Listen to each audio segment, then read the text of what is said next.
दिल्ली के मुख्यमंत्री अरविंद केजरीवाल ने दिल्ली हाई कोर्ट में एक नई याचिका दायर कर अपने खिलाफ कोई दंडात्मक कार्रवाई नहीं करने की मांग की है। मालूम हो कि आबकारी नीति मामले में ईडी अब तक दिल्ली सीएम को नो समन जारी कर चुकी है, लेकिन केजरीवाल ने अभी तक ईडी के सभी समन को नजरअंदाज किया है।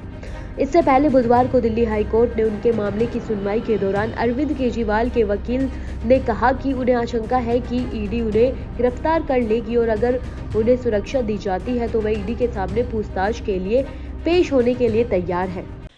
अरविंद केजरीवाल जी को ईडी बार बार समन्स भेज रहा है। इन समन्स को चैलेंज करने के लिए, ये समन्स कानूनी है कि गैर कानूनी है, इस पे फैसला करने के लिए अरविंद केजरीवाल जी ने हाई कोर्ट मूव किया। ईडी ने इस पिटीशन का बहुत विरोध किया। ईडी ने हाई कोर्ट से बार बार कहा कि इसको खारिज किया जाए, लेकिन ईडी के पुरजोर विरोध के बाद भी हाई कोर्ट ने इस मैटर को सुनने का निर्णय लिया है। उन्होंने ईडी को नोटिस दिया है और ईडी को अब इस पूरे मामले में हाई कोर्ट में जवाब देना होगा। ईडी ने हाई कोर्ट में केजरीवाल के आवेदन का विरोध किया है। आतिशी ने कहा था कि हम इन समन की अवैधता के बारे में पूछ रहे हैं। ईडी ने अब तक जवाब नहीं दिया है। ईडी केजरीवाल के खिलाफ राउज एवेन्यू कोर्ट में गई थी, फिर भी वह अदालत के फैसले का इंतजार नहीं कर रही है।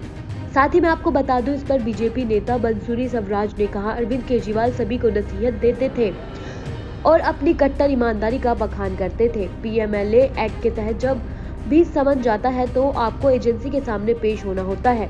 क्या चोर की दाढ़ी में तिनके वाली बात है, इसलिए अरविंद केजरीवाल इतना डर रहे हैं। जी, मैं कहती हूँ कि बहुत ही अजीब बात है और आश्चर्यचकित करने वाली बात है कि अरविंद केजरीवाल जी तो वो नेता हैं जो सबको नसीहत देते थे कि आपको जांच में जुड़ना चाहिए। ये वो नेता हैं जो अपनी कट्टर ईमानदारी का बखान करते थे। मैं पूछना चाहती हूँ कि अगर ये कट्टर ईमानदार हैं तो जांच से भाग क्यों रहे? कल भी अरविंद केजरीवाल जी के वकीलों ने कोर्ट में यही दलील दी थी और कोर्ट ने इंटरिम प्रोटेक्शन देने से मना कर दिया था। यहां तक कि कोर्ट ने यह भी सवाल पूछा कि आप जांच में जुड़ क्यों नहीं रहे? पीएमएलए एक्ट में जब भी एक समन आपके पास आता है उसमें जांच में जुड़ना अनिवार्य होता है।